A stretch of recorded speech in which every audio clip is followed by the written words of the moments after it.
Assassin's Creed expansions come in two flavors: straightforward follow-ups that elaborate on the drama and intrigue of the main game, or completely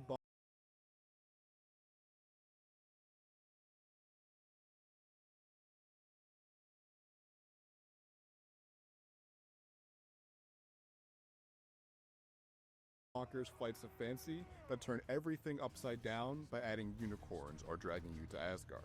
Shadow's expansion, Claws of Awaji, is firmly the former, almost to a fault.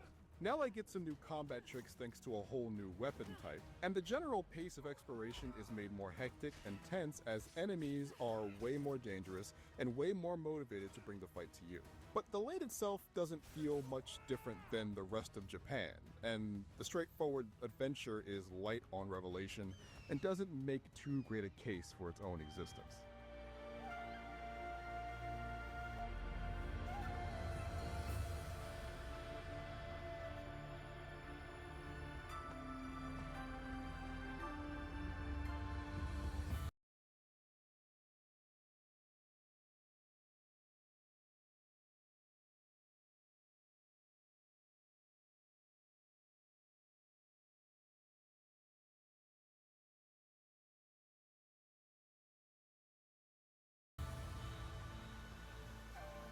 The story that carries our heroes off of the mainland and onto the island is much like that of the main game, filled with colorful characters and a shadowy group of conspirators that need to be brought down systematically. But it's a simple and predictable tale on the whole. It does pick up the threads of Naoi's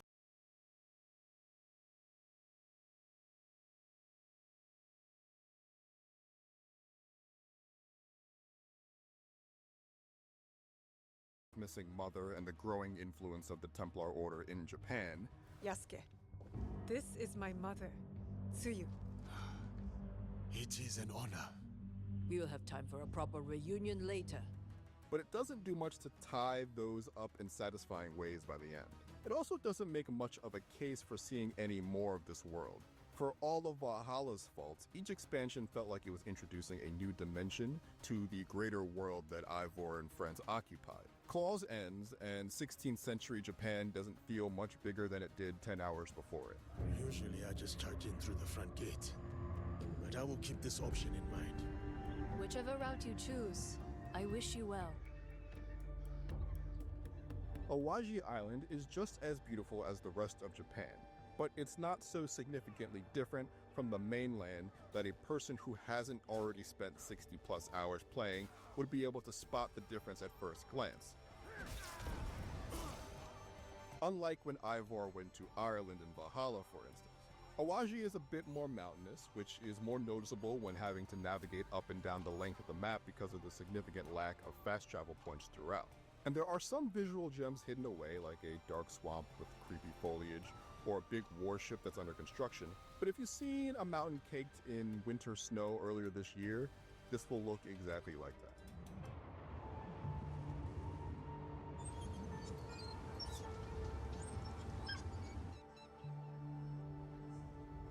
There's more of the same kinds of side quests and activities to do on Awaji as well, which is good for gaining knowledge points to invest in the limited amount of new skills and upgrades available to Naoi and Yasuke, but still pretty optional and ignorable otherwise. Side quests seem even more tucked away than the main game. Good day. What is all the fuss about? Days we've waited for the latest delivery of food crates to Yura. Impossible to find reliable help these days. I didn't come across any of them organically and had to put extra effort into finding people with problems I can solve. Naoi gets her hands on a new weapon in Claws of Awaji, the bow staff. Fashioned as a hybrid of a long-range crowd controller and a single-target mix-up machine, I found it to be much better at the latter than the former. This is mostly because of its novel stance-based attacks, using high jabs to interrupt enemies and low sweeps to take them off their feet and open them up to big, reliable damage. On the off chance that I got into extended brawls as the shinobi, the bow was reliably my second slot choice. There are new skills for both Yasuke and Naoe as well, but I didn't find them to be particularly spicy enough to unseat my tried and true staples, tested under dozens of hours of chopping and stabbing. Some new equipment is available to plunder from castles as well, but as it was in the base game, these aren't really much of a carrot worth chasing unless you really love having all the icons on the map cleared.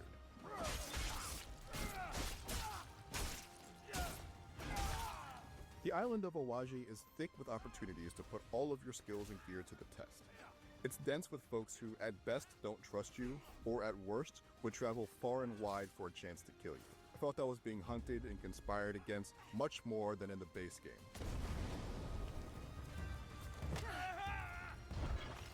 Every horse trip longer than 100 meters left me exposed to road traps set by enemy ninja. City guards are much jumpier and more suspicious, and will not hesitate to start a melee in the middle of the market to take you down.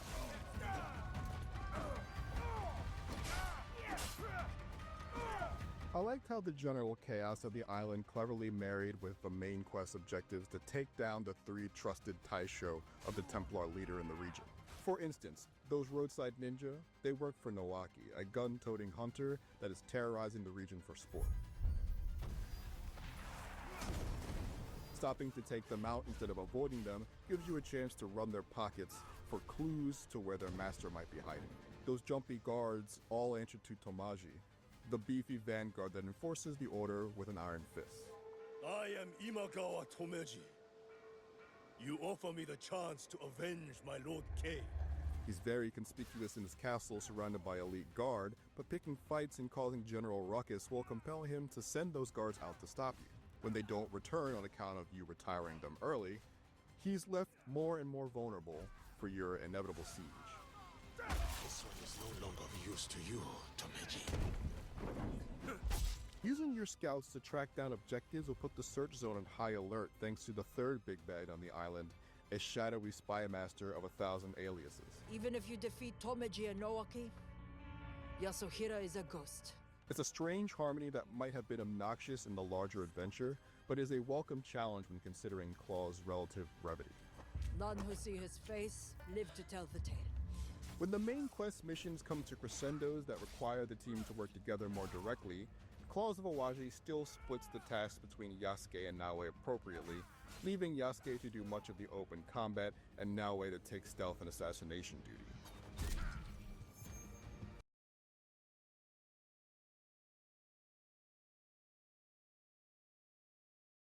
The handful of new boss fights also do a good job playing into the pair's individual strengths, Your legacy fades with you.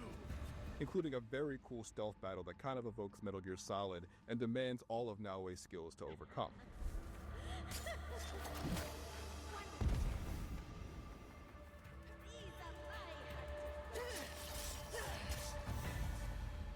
Assassin's Creed Shadows brought some much needed promise and energy that the series was lacking, and the Claws of Awaji expansion doesn't really move that needle much in either direction. Its forgettable story and lack of new interesting side distract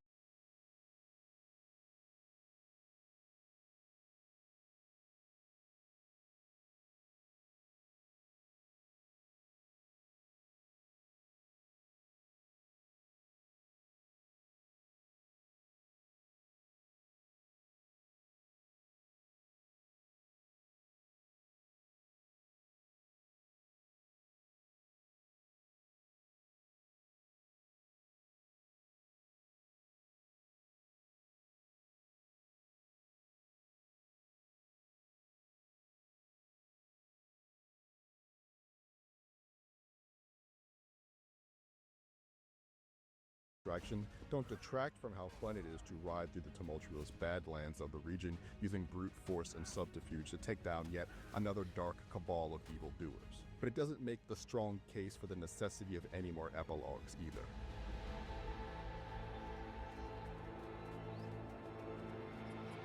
For more, check out the full Assassin's Creed Shadows review and our review of Shinobi Art of Vengeance.